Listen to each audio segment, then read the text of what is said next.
We now turn from the unscientific to the absurd. And who better embodies the absurd than Sarah Palin? Yes, Sarah Palin put a video up on her channel talking about the same issue of climate change, and she had this to say.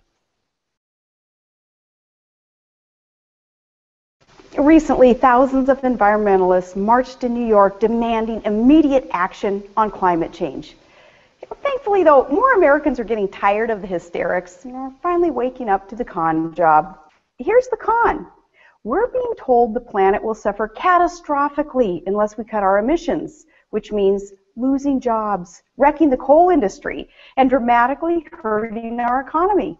But wait, the so-called experts now tell us that even if we do all those things that the Obama administration tells us that we must do, well, the effect on the actual temperature of the planet will be imperceptible, is what they're telling us. Their computer models just can't get the right answers, I guess, because that's what we're being told. I don't know about you. I'm in no mood, though, to cripple the American economy for imperceptible changes estimated by flawed computer models. We can't predict the weather accurately next month, but we're supposed to believe these experts can predict exactly what the weather patterns will be in 100 or 1,000 or 5,000 years from now. Right. Look, I'm not a denier. I don't doubt that climate change exists. I live in an Arctic state. As governor traveling around the coastline, especially up in the Arctic, you can see changes based on the cyclical pattern of climate and weather. We're always changing. We can see the effects of changing weather patterns, not only on the coastline, elsewhere on land, but no one has proven that these changes are caused by anything done by human beings via greenhouse gases. There's Sarah Palin. What do you guys think so far? Weather is not climate, so can you please stop us telling people weather is climate? They're two different things.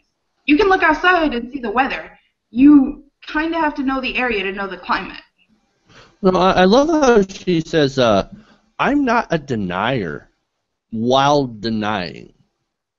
That's the same as saying, I'm not racist, but black people are kind of lazy. Like, that's so stupid. Whenever you have to start off defending yourself, obviously what you're you know what you're about to say is completely wrong and is going to be taken in a wrong way.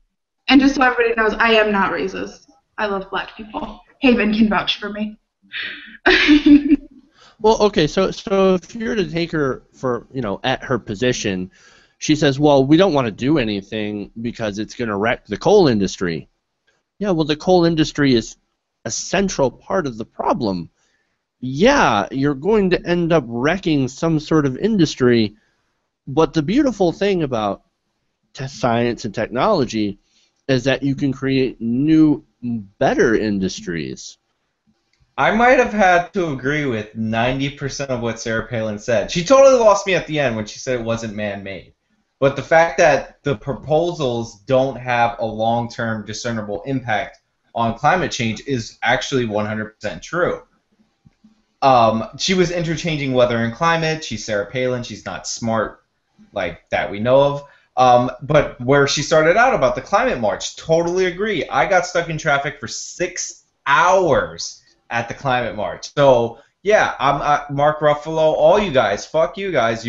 I couldn't move my car from Central Park for fucking 6 hours. So yeah, I totally agree with her on that. But in all seriousness, like the overall point of that clip, like not the whole video, was that the proposals do not significantly alter climate change, even if we did all that is proposed right now, which is technically true. Now her solution is to do lesser and not like and not anything like more about it, and she interchanges climate and weather. But the basic thing of her statement was like surprisingly true from Sarah Palin. I'm a little stunned by that.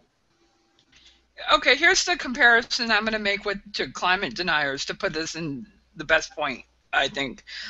She and their ilk are kind of like the last of the horse and buggy manufacturers, right? We don't need to pave roads. We still have horse and buggies. We don't need to do that for cars. You can't afford cars. That's Then too what happens? expensive. It's Yeah. gonna ruin. It's gonna put these industries out of out of competition. They're not gonna exist anymore. Then what are they gonna do? You're gonna lose jobs. Exactly. She is the last horse and buggy manufacturer.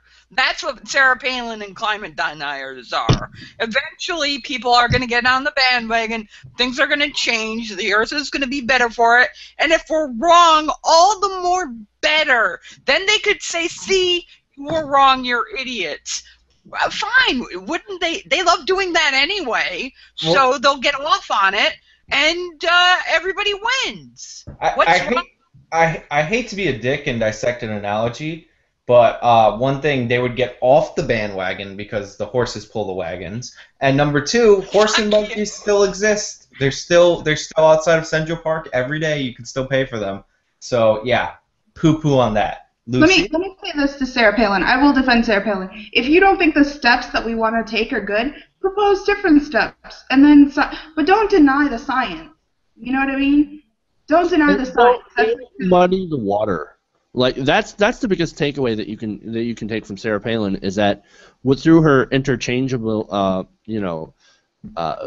interchangeability between weather and climate that she tends to go to, it shows a deep misunderstanding of the actual science. Which, look, I can understand. She's a politician. Of course, she's not going to know the science, but at the same time, when she does videos on this topic to try and present scientific points. Jeff, I'm sorry. I got to interrupt. I'm sorry.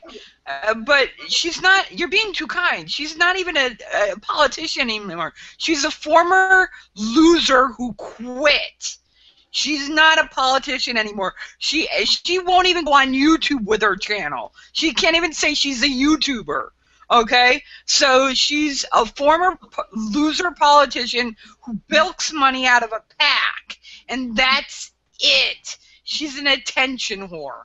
That's what she is. Let's be honest about what and who Sarah Palin is. I said it, you did it. So let's not be too nice, because there's no war on women. So let's call it as it is. If like the conservatives always tell us to do. Oh, and I didn't even get to the second part of the clip. I should play that now. That's not even the most egregious part of what she said, or the most ridiculous. Climate change is to this century what eugenics was to the last century. It's hysteria, and a lot of it's junk science. And when it's as discredited as eugenics, a lot of people are going to look very foolish and heartless. Foolish and heartless. Heartless, why? Because she makes an argument that could have some merit, that's something that Sean has pointed out before. You're holding back developing countries from being able to use cheap energy sources to have the same standard of living as America.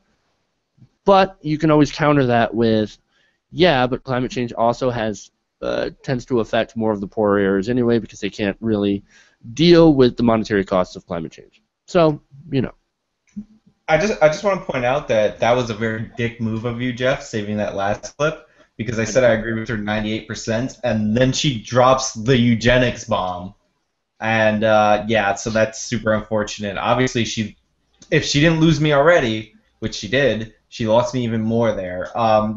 Jeff already pointed out that there is a point that you're delaying a developing economy and all that stuff, but it's not a eugenics plot, or is it? That's why I just like to point out, if Al Gore is right and we can't have this argument anymore, what's the point? Because we won't be here to be able to have this argument.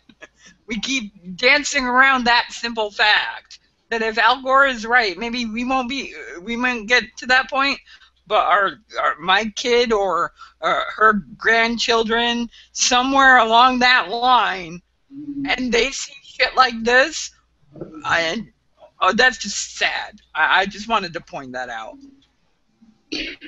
Let me just ask. I was actually really expecting her to turn it and flip it into like a debate on whether evolution should be taught in schools. When she dropped the eugenics bomb, I was like, oh man, here comes evolution. I know it's coming. Because that's always what they like to point to whenever they're like, oh, we shouldn't teach evolution, eugenics.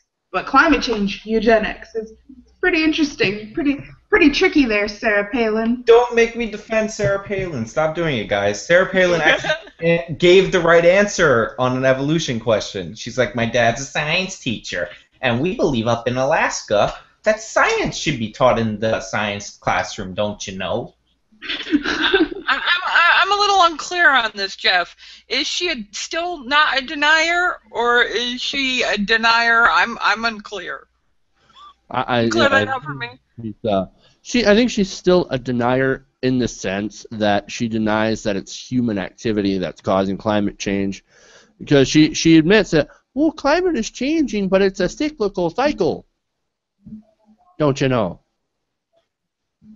So she's a denier in the fact that she denies that human activity has anything to do with the rapid increase of global temperatures. So is she like a denier curious? Maybe a closeted denier? I don't know. I wouldn't put Sarah Palin in a closet.